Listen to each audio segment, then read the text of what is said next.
tagad tūlīt sāksies otrā saruna.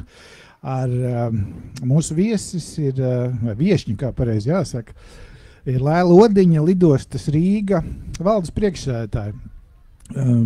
Kā mēs zinām, tad mūsu biedrībā Mārupas uzņēmēji valdē ir arī Laura Kulakova, ilgāks laikus Lidostas komunikācijas vadītāja.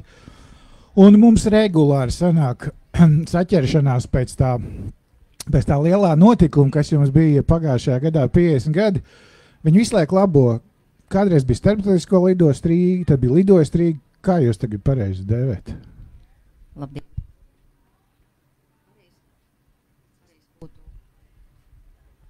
Pareizi būtu Rīgas lidosta. Rīgas lidosta, ok. Šausmīgi vienkārši. Tā bija juridiskā adrese nav mainījusies. Ok, ļoti labi. Laila, mums ir 30 minūtes. Atzīšos, mēs gan pirmo reizi netiekamies. Iepriekšo reizi mēs tikāmies pirms 2 gadiem mūsu biedrības Mārupas uzņēmēja raidierakstā. Tas stāsts bija tāds vairāk personisks par pašas Lailas pieredzi, kā Laila nokļuva, tā sakot, šī te ļoti svarīgajā un atbildīgajā amatā. Tātad tie, kas skatās mūsu tiešraidē, paskatieties, kā izstāsta cilvēks, no kura ir atkarīga jūsu dzīvība un veselība, nosēžoties un paceļoties lidmašīnās katru reizi, kad jūs to darat. Jums, laikam, bija vēl viens amats lidlauka. Lidlauka atbildīgais vadītājs. Jā. Tas izklausās vēl trakāk nekā Lidostas Rīga valdes priekšsēdētājs. Jā, tā ir atbildība par lidojuma drošumu, var tā teikt, jā. Lidlauka eksploatāciju un lai viss atbilstu standartiem. Tā tad es nepakapēju, neesmu kļūdījies piesakot to tēmu, kad visa jūsu dzīvība ir Lailas rokās. Labi, bet parunāsim šobrīd par pašu lidostu. Lidosta ir uzņēmējdarbība, pavisam noteikti. Tie ir veikali, tās ir aviokompānijas, tas ir servisa pakalpojumi, apgādes pakalpojumi. Bet vienlaicīgi lidosta pilda tā kā sakot publisko funkciju, jo lidosta ir tikai viena. Kā jūs jūtaties tā kā ikdienā, tā kā uzņēmēji vai kā tomēr ļoti svarīga publiskā pakalpojuma nodrošinātāja? Kas vairāk? Es zinu, ka jūs teiksiet, kā abi, bet tomēr kas vairāk? Jā, abi. Bet, ja mēs paskatāmies uz mūsu ieņēmumu struktūru, tad apmēram 40% ir neaviācijas ieņēmumi, kas veidojās principā no tā, ko pasažieri ir iegādājušies lidostā, no nomnieku maksātām nomas naudām un tā joprojām. Un 60 ir aviācijas pakalpojumi. Tātad pacelšanās, nolaišanās, drošības maksas, pasažieru maksas un citas maksas, kas saistītas ar lidojumiem. Visas šīs maksas ir jāsaskaņo ar lietotājiem. Jā, tātad līdz ar to mēs nevaram būt viennozīmīgi tikai pelnošs uzņēmums ar mērķi pelnīt vairāk un vairāk un vairāk, jo, protams, neviens tādus tarifus ar mums nesaskaņos. Ja?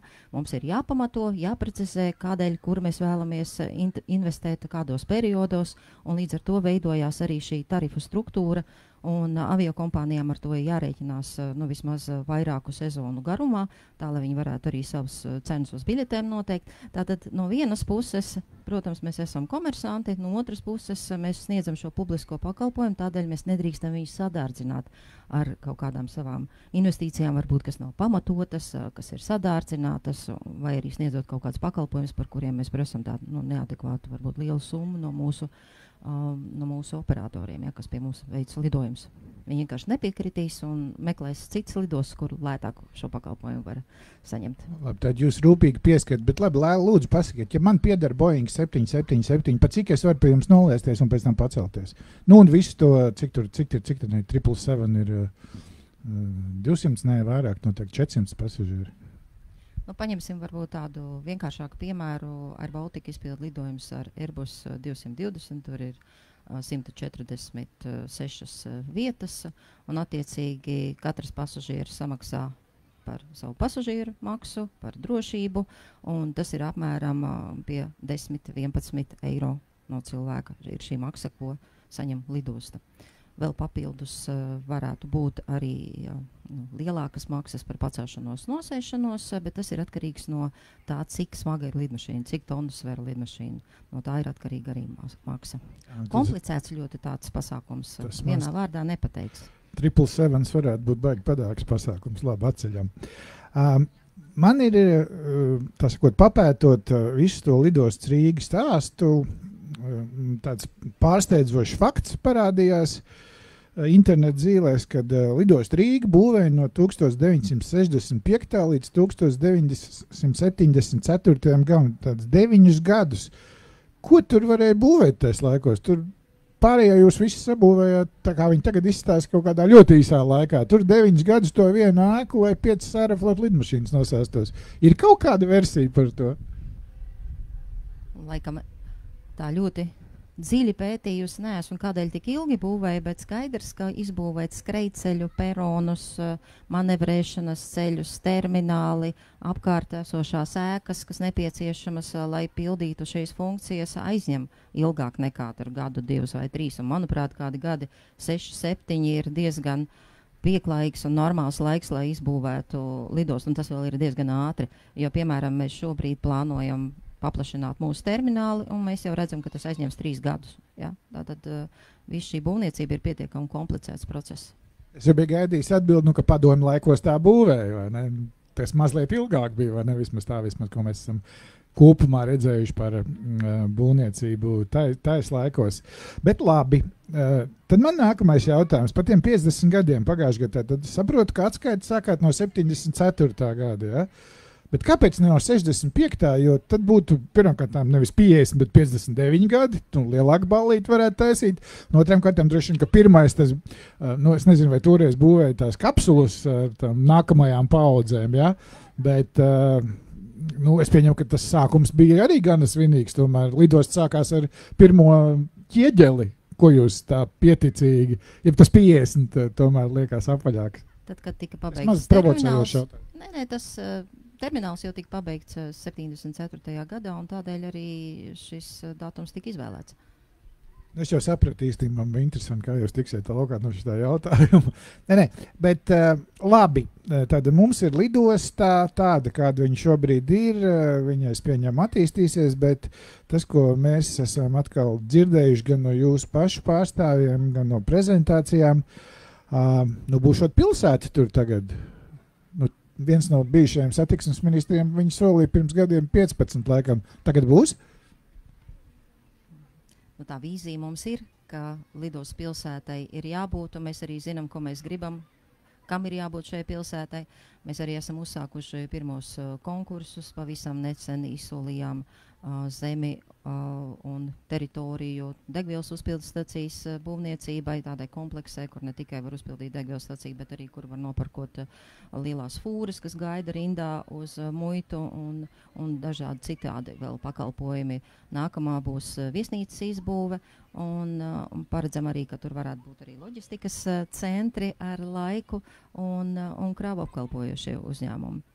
Bet tas, ko vismaz Laura mums jūs kolēģi rāda, ir tāda promenāde, veikali, kafejnīcas, arī laikam jau minētā viesnīca, tāds reāls tāds Vecrīga 2, ja tā var salīdzināt. Jā, tas būtu tas tāds mērķis, uz ko tiekties. Jā. Protams, līdz tam vēl ir kāds laiciņš jāiet, lai būtu arī šīs promenādes, un, protams, ir jāsakārto jautājums ar Rail Baltica staciju, kas šobrīd varbūt neveicina tādu uzņēmēju darbības attīstību apkārt šai nesakārtotai vidē, bet es ceru, ka dažu gadu laikā arī šis jautājums sakārtosies. Vismaz būs skaidra vīzija, kāda būs stacija un kas tur ienāks.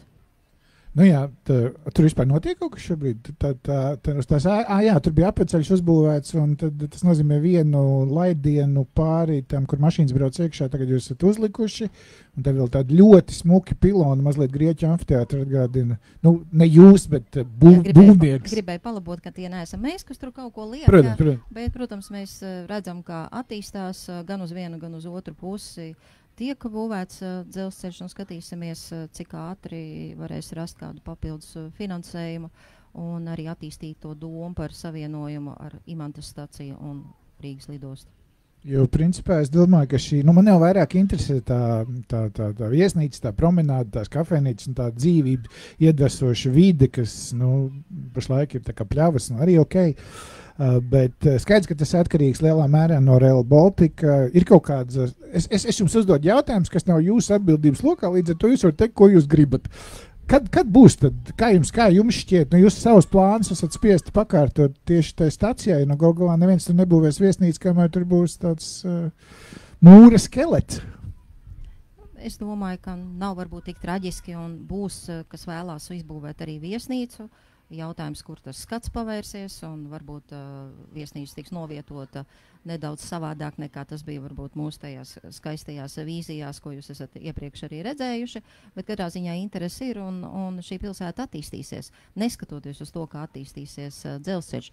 Protams, gribētos, lai dzelzceļa projekts tiktu īstenots tajā sākotnējā variantā, ka ienāk ātrgaitas vilciens, tas mums arī gan dotu papildus ieņēmumus tieši šajā lidos pilsētas attīstībā, gan arī būtu pasažieriem ļoti ērts savienojums un tā tālāk un tā joprojām, bet no realitāte ir tāda, kāda tā ir. Es ceru, ka kādreiz arī šis projekts tomēr tiks realizēts tajā sākotnējā idejā, jo tas ir tāds, nu, laikam vienīgais pareizais risinājums, ja vispār ienāk lidostā vilciens pie mums, un tad tam ir jābūt šim Rail Baltica ātrgaitas vilcienam. Lūk, bet runājot vēl par lidos pilsētu, ir svarīgi mums arī attīstīt bez šī dzelzceļa šo teritoriju, jo teritorija pietiekami liela, mēs runājam par 24 hektāriem zemes, kas šobrīd ir pieejama attīstībai, un to noteikti arī vajadzētu izmantot, ja mēs gribam diversificēt arī savus ieņēmumus, lai mēs nebūtu tik ļoti atkarīgi. Es minēju, 60% no ieņēmumiem joprojām ir no lidojumiem, no tā, ko pasažieri mums ģenerē, bet gribētos arī, lai vairāk attīstās cita veida ieņēmumi, ar kuriem mēs varētu zināmā mērā atbalstīt nu, daļēji arī zaudējumus, ko varbūt šī aviācijas puse nes. Jā, nu, tad, kad mēs runājam par, nu, tad lidostas galvenais pakalpojums tomēr ir tās lidmašīnas ēdināšana, celšana, apkalpošana un viss tas pārējais pilsētiņu un pakalpojumi vairāk domāt to pasažieru ērtību, lai viņus mazliet palutinātu pirms un pēc lidojuma. Kā šobrīd, un vienmēr tam mēs salīdzinamies, nu, ka, nu, nav, nu, kā, nu, skaidrs, ka Latvijā konkurence tur, nu, lidost ar, nezinu, ar Ventspils lidost, Liepājas lidost droši vien nekonkurēs, gan jau, ja būs viena īpašnieka uzņēmuma un arī sauksies lidosta, nezinu, lauki.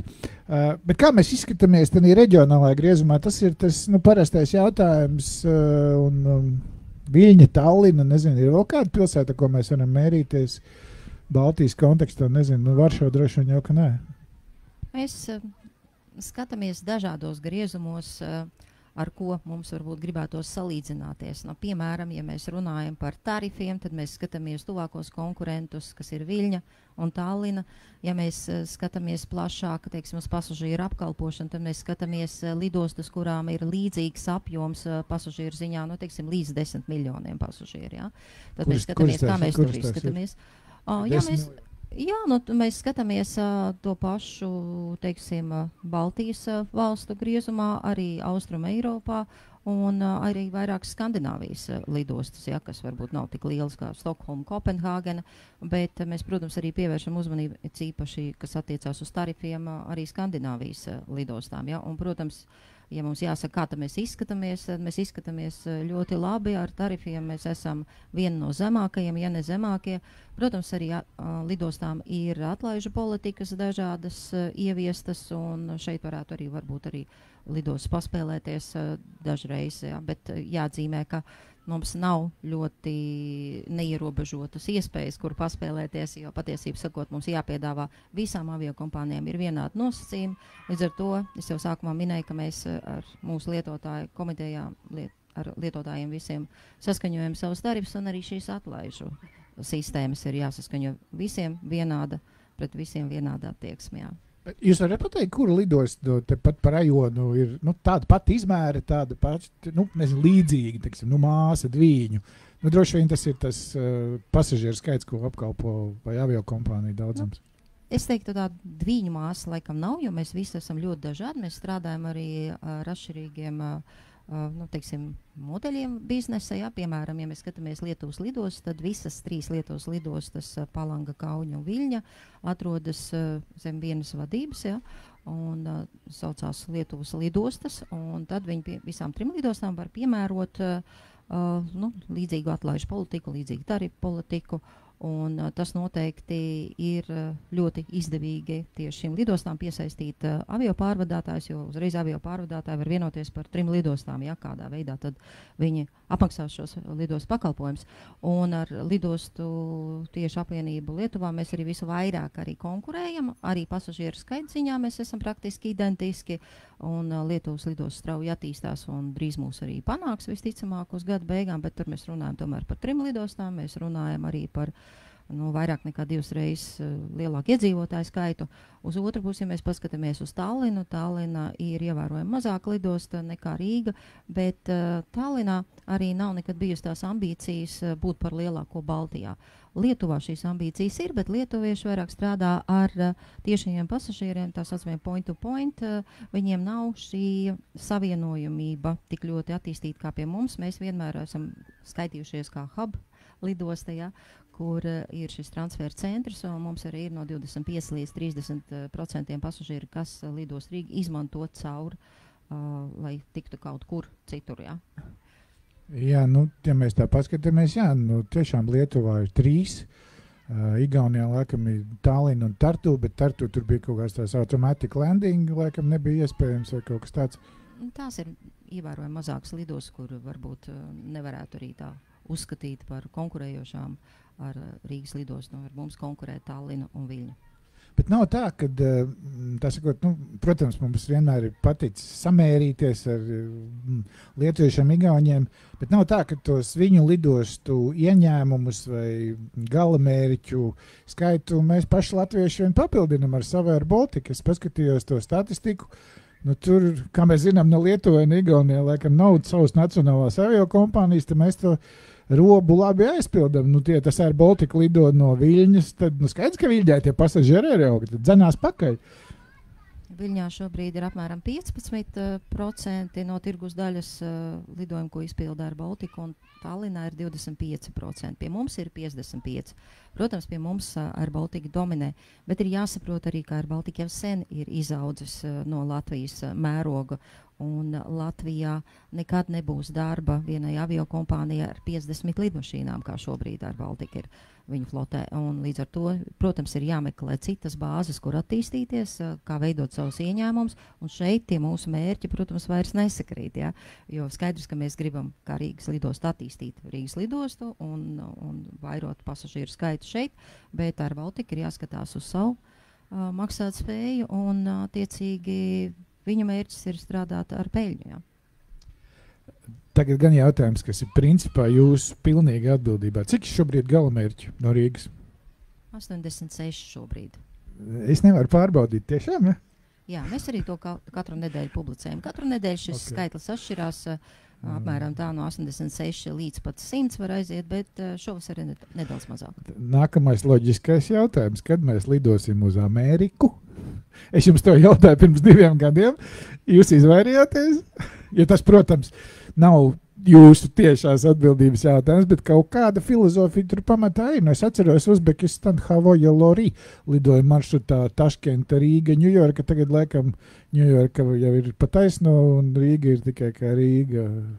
Kāpēc? Tā kā ļoti daudz pasažieru, nezinu, vai tu tiešām negribētu lidot kāds kaut kur tā? Vai tā mēs varam tikai uz Dubaju aizlidot vai Kanāriju salām? Ar tām lidmašīnām, kas šobrīd ir mūsu flotē, mūsu nacionālajā flotē, ja tā var teikt, neskaitot tikai Air Baltica, bet arī citas aviolīnijas, kas šeit pie mums ir reģistrējuši savus gaisa kuģus, nevar aizlidot līdz Amerikai patiešo, bez nosēšanās, un ir avio kompānijas Smartlinks, kuras rīcībā varbūt ir arī šādi gaisa kuģi, bet viņi izmanto tos no citām valstīm, un viņi principā nestrādā tādā komerc tirgū, kas nav ACMI, tā saucamais. Viņi iznomā lidmašīnas, viņi neveic tiešos lidojumus. Ja? Līdz ar to šādus lidojumus pie mums varētu veikt Air Baltica, ja viņiem būtu attiecīgie gaisa kuģi, un varētu arī veikt kādu no Amerikas avio kompānijām vai arī kādu citu no Eiropas avio kompānijām, kas izlemtu Rīgā paņemt pasažierus un vest uz Ņujorku. Acīm redzot, līdz šim neviena aviokompānija tā teikt vēl to biznesa keisu nav saskatījusi tik ļoti, lai varētu šos lidojumus uzsākt. Bet mēs veicam pārunas, skatāmies, gaidām. Protams, šo gaisa kuģu trūkums ir jūtams visā pasaulē, tieši tādu, kas būtu piemēroti varbūt ne 380 vai 777, ko jūs pieminējāt. Ja? Ar tādiem mums var aizlidot uz Turciju, uz Antāliju, tur mēs sastumjam pilnu to lidmašīnu, jā, ar mūsu turistiem, bet uz Ameriku visticamāk, ar šiem gaisa kuģiem būs pārāk liels izmaksas. Tādēļ jāgaida ir vai nu nedaudz ekonomiskāki gaisa kuģi, kuru šobrīd pietrūkst, vai nu jāgaida, kad mūsu nacionālais pārvadātājs varbūt iegādāsies kādu atbilstošu lidmašīnas tipu, bet mēs redzam, ka šobrīd laikam tas vēl nav uz galda. Jā. Atbildi precīzi kāda pirms 2 gadiem. Cerība ir, bet kad būs, nezinām. Labi, paldies. Vienkārši atceros, ka 70. gados, man liekas, visi starpkontinentālajie lidojumi uz ASV lidots ar Šenonu īrijā un sēdās. Tur jau vienkārši nebija tāda gaisa kuģi, vai ne? Bet labi, mēs ejam mūsu sarunas otrajā daļā, tad lidosta un Mārupe. Tāds identitātes clash, man liekas, skaidrs, ka, ja es teiktu, ka Mārupe ir milzīgs nopelns tam, ka šeit ir lidosta, vai ka lidosta tālajos 60., 70. bija apzināti izvēlējusies Mārupas novadu, droši man nebūtu taisnība. Jums ir kaut kāda ideja, kāpēc, kurš izdomāja, mums bija 2 lidotas, mums bija Spilva Drumbula, pareizi, ja? Un tagad jābūvē jaunā, pavisam citā vietā. Kāpēc Mārupa, kā jūs te nokļuvāt? Tas, protams, nav jautājums tieši jums, bet, vēsturisks atskats. Mēs pagājušajā gadā kopā ar sadarbības partneriem izdevām tādu ļoti labu grāmatu vēsturi par Rīgas lidostu. Man mājās stāv uz galda. Jā, man arī stāv mājās. Bet kas tur rakstīs, pirmkārt jau lidosta bija pastāvējusi, zināmā mērā, arī līdz tam, kamēr izbūvēja 74. gadā. Līdz tam tā bija padomu laika militārā lidosta vai lidlauks precīzāk tikai. Un otrā pusē, kas ir Skultas pusē, tur joprojām ir saglabājušies arī daži vēsturiski pieminekļi, ja tā var teikt, un ēkas. Bērniem patīk. Jā, no šiem laikiem. Līdz ar to tas nebija būvēts tukšā vietā, un nebija būvēts tāpēc, ka tas ir kaut kā nejauši izvēlēts, bija plānveida, tā teikt, būvniecība veikti jau tur, kur ir jau esoša infrastruktūra un kur to vienkāršāk realizēt. Tas, ka Mārupa vēlāk apauga apkārt un attīstījās, visticamāk, tas jau notika, tā teikt, nedaudz vēlāk. Jā, tā ir, kad tā grāmata stāv tikai uz žurnāla galdiņa, jo ļoti smuki izstāsta un neesmu izlasījis, droši vien nevajadzētu uzdot šo jautājumu, bet es pieņemu, es neesmu vienīgais, kur tas kaut kādā mērā varētu būt bijis. Šķisti interesanti. Bet labi, lidost un Mārupe, tā kā pašvaldība teritorija, jums ir kaut kāds vispār darīšana? Jums laikam jānāk uz būvvaldi tikai pēc tā zieķeļa, kad būvēsiet kaut ko jaunu, ne? Patiesību sakot, man liekas, ka neviens no mūsu projektiem nevar tikt realizēts bez saskaņošanas tādā vai kādā citā veidā ar Mārupi. Vai nu tā ir būvvalde, kur, protams, jebkurš projekts, kas saistīts ar būvniecību, bet arī, piemēram, arī nekustamā īpašuma izmaiņas reģistrā, ko mēs skatāmies, bieži vien ir kaut kādas vecas būvs vēl no padomu laikiem, kas nav varbūt sakārtotas juridiski. Tad mēs meklējam arhīvus, kur tad ir par šīm būvēm kaut kāda informācija, griežamies pie Mārupas, protams. Ļoti liela un cieša sadarbība ir. Un, protams, Mārupē strādā arī ļoti daudz mūsu darbinieku, un ne tikai mūsu lidos darbinieki. Diemžēl es pat dzīvo, jūs domājat? Jā, es gribēju teikt, strādā pie mums, bet dzīvo Mārupē. Un, ja mums kopā lidos teritorijā apmēram ir pie 6000 darbiniekiem nodarbināti dažādos uzņēmumos, protams, tad apmēram 1000 ir ļoti ieinteresēts par tiešo transportu starp Mārupi un Rīgas lidostu. Jūs atbildējāt uz jautājumu, kurus jums grasījos uzdot, bet principā jā, tad cik šobrīd vispār lidostā strādā darbinieku un cik tātad 1000 dzīvo Mārupi? Es nedomāju, ka 1000 dzīvo Mārupē tieši, bet caur Mārupi varētu interesēt, lai būtu transports. Jā. Okay. Precīzu ciparu es nemaz tā minēt arī nevaru, jo, ziniet, datu aizsardzība un viss tā. Jā, vārds uzvārds lūdzu. Jā. Bet, jā, katrā ziņā interese ir liela, un sadarbība līdz ar to mums arī ar Mārupas pašvaldību ir dažādos jautājumos milzīga. Jā, bet cik ir vispār lidos darbinieku skaits? Lidostāvu darbinieki ir 1460, līdz 1500. 1462, tagad vienu tikko atlaida, mazāk, vairāk. Un kas ir tā lidostas, mums tās paviršas priekšstats ir, tātad, ko mēs redzam, kas ir lidostas darbinieks? Pirmais droši vien tas ir check-ins, tas nav jūs, tas ir nopirkts no ārpuses, pareizi? Tā nav gluži, mums ir Labi. arī mūsu pašu Virszemes apkalpošanas departaments, kurā strādā ap 400 darbiniekiem. Tie ir darbinieki, kas veic šo reģistrāciju, check-in, kā jūs teicāt, tie ir darbinieki, kas apkalpo pasažierus ar ierobežotām kustībām. Okay. Tie ir darbinieki, kas apkalpo gaisa kuģus, iekrauj, izkrauj bagāžu, koordinē lidmašīnu pārvietošanos. Jā, tie visi ir Virszemes pakalpojumi. Jūs pasteidzāties, man vairs nebūs ko jautāt. Bet tātad tie ir visi tā drošības kontroli, es pieņemu, ja? Un tad visforšākais man patīk, ka es bērnībā gribēju strādāt, tas, ka tā lidmašīna brauc ar karodziņiem un lampiņām. Tie visi lidos darbinieki, plus vēl bagāži noteikti. Jā, tie visi lidos darbinieki, bet, protams, mums arī strādā pakalpojums sniedzēji, kā piemēram otrs Virszemes pakalpojums sniedzējs Havaša uzņēmums, kas arī apkalpo lidmašīnas. Bet mēs šobrīd veicam pilnībā apkalpošanu Air Baltica lidmašīnām un Ryanair lidmašīnām, arī daudzām citām aviokompānijām tieši perona pusē. Šo reģistrāciju mēs veicam Ryanair, bet Air Baltica, piemēram, veic sev reģistrāciju paši. Līdz ar to ir arī Havaša veic reģistrāciju. Ļoti daudz uzņēmumu, tā var teikt, darbinieki arī strādā tieši terminālī, kas nav lidostas darbinieki, bet visi strādā pēc vienotiem principiem, jā, jo to standarta procedūru kopumu, kas ir jāievēro lidlaukā, izstrādājam mēs. Mums ir arī savi satiksmes noteikumi, ceļu satiksmes noteikumi, jā, kas atšķirīgi ir no tiem, kas ir. Var braukt pie sarkanā, pie zaļā jāstāv, jā? Apmēram tā, jā, bet katrā ziņā luksuforu mums ir ļoti minimāls skaits, jā, bet ierobežojumi uz ātrumu ir ļoti lieli un ir izstrādāta vesela politika, kā mēs pārvietojamies, kam dodam priekšroku gaisa kuģiem un tā tālāk. Jā, Lēl, mūsu saruna pamazām tuvojās noslēgumam. Tomēr mēs mārupieši, mēs kā Mārupas uzņēmēji esam gan priecīgi, gan lepni, kā lai vēl to saka, bet arī vienlaicīgi pilnīgi droši, ka tā lidosta nekur nepazudīs. Viņi vienmēr būs Mārupē, ja vien tur nenotiks kaut kāda vēl viena administratīva teritoriālā reforma.